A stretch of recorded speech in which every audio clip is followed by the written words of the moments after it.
So how do I prepare for a final hearing? I get asked this a lot, mainly by people whose hearing is within the next 24, 48 hours. So before I dive into it, I'm just going to put a caveat out here by saying the magic is in the prep. Say it with me. The magic is in the prep. So if you have got a final hearing coming up, the second you know about the final hearing, make sure you're prepared.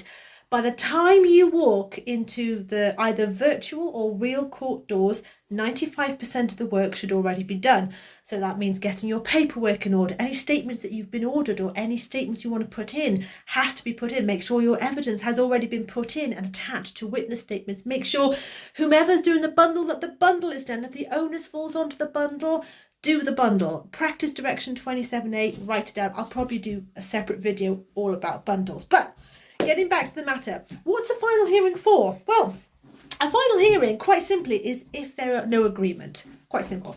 You will have had sort of smaller hearings, and you'll know it's a final hearing because the length of time that the court allocate for it dictates that it's going to be a final hearing or a contested hearing, because they normally allocate minimum of 3 or 4 hours to a day. What a final hearing is not for is to introduce new evidence. Like I said, if you've got a statement, make sure any evidence you want to attach to and to have in the hearing, make sure it's attached to a witness statement. This is not the time to bring your metaphorical Tesco carrier bag of life and say to the judge in the court, "Dunno, mate, you sort that out." Again, I really can't. I am literally the definition of a stuck record now, but the magic is definitely in the prep. You may have heard, if you're a litigant in person, you may have heard the terms on submissions. Now, on submissions simply just is saying your bit. And I get why they do it. It's to help litigants in persons out who want to go through the arse, quite frankly, of cross-examination and bundles and evidence, blah, blah, blah.